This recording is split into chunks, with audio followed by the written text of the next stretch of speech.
उत्तराखंड की धामी सरकार जल्द ही प्रदेश में यूसीसी लागू करने वाली है। इसके लिए जिले और तहसील के अधिकारियों को कॉमन सर्विस सेवा द्वारा यूसीसी पोर्टल के बारे में विस्तार से जानकारी दी जा रही है। इस क्रम में लक्सर ब्लॉक सभागार में कॉमन सर्विस के मत मास्टर ट्रेनर्स द्वारा लक्सर एसडीएम सौरभ असवाल, तहसीलदार प्रताप सिंह चौहान व खानपुर और लक्सर के खंड विकास अधिकारी तथा सुल्तानपुर लक्सर नगर पालिका अधिकारी कर्मचारियों को ट्रेनिंग दी गई। खासतौर पर संपत्ति बंटवारा, विवाह पंजीकरण, विवाह विच्छेद और तलाक सहित तमाम महत्वपूर्ण बिंदुओं के बारे में विस्तार से बताया गया। मास्टर ट्रेनर्स ने बताया कि विवाह और तलाक तथा संपत्ति से संबंधित तमाम मामलों में निर्णय लेने के लिए रजिस्ट्रार ही प्राइमरी अधिकारी होंगे। इसके अलावा उन्होंने ये भी बताया कि तमाम मामलों में ऑनलाइन सुविधा का प्रावधान रखा गया है, इसके ताकि भविष्य में यूसीसी लागू होते ही अधिकारियों कर्मचारियों को इससे संबंधित आने वाले आवेदनों या शिकायतों पर निर्णय लेने के लिए कोई दिक्कत ना हो।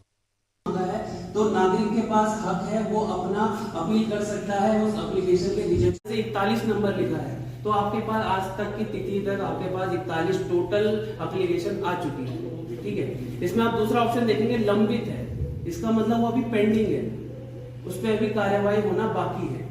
ठीक है, आप इंडिविजुअल जो जहां पर प्राप्त किया लिखा है, अगर आप इसके ऊपर टैप करेंगे तो आपको नीचे ये पूरा वो दिख रहा है।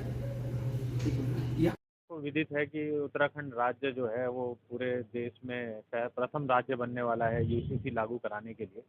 उसी को क्रियान्वयन करने के लिए आज ट्रेनिंग रखी गई है, जिसमें यूसीसी पोर्टल के बारे में जानकारी दी जा रही है। उस पोर्टल में नागरिकों के लिए भी कंप्लेंट दर्ज करने के लिए एक ऑप्शन है, और दूसरा जो अधिकारी और कर्मचारी हैं जिनको उप रजिस्ट्रार, सब रजिस्ट्रार और रजिस्ट्रार बनाया गया है, वो भी आज ट्रेनिंग ले रहे हैं।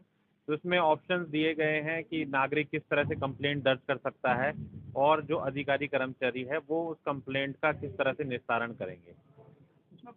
कि आपने देखा होगा कि जो हमारी ट्रेनिंग चल रही थी उसमें दिया गया है कि विवाह के संबंध में पंजीकरण कराना है, या विवाह विच्छेद होता है तो उसके संबंध में ही पंजीकरण कराना है, या फिर कोई उत्तराधिकारी के मामले हैं तो उसके संबंध में ही पंजीकरण कराना है।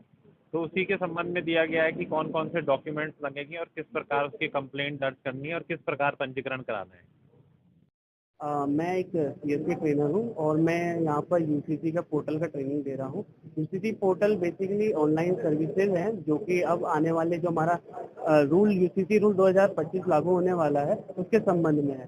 बेसिकली इस रूल में क्या है, हम लोग मैरिज, लिव इन रिलेशनशिप और डाइवोर्स और सक्सेशन ऑफ ईयर और जितना भी आपका बिल को लेकर संबंधित पंजीकरण होते हैं उनके ऑनलाइन पंजीकरण की इसमें पूरी एक स्ट्रीमलाइन करा गया है, ऑनलाइन किया गया है। ठीक है, जब भी मतलब कोई भी मतलब जब यूसीसी लागू हो जाएगा तो उसके बाद जो पंजीकरण होगा वो डायरेक्ट ऑनलाइन होगा। कोई भी सिटीजन अपना ऑनलाइन ऑफलाइन तरीके से अपना पंजीकरण करके अपना सर्टिफिकेट जनरेट कर सकता है।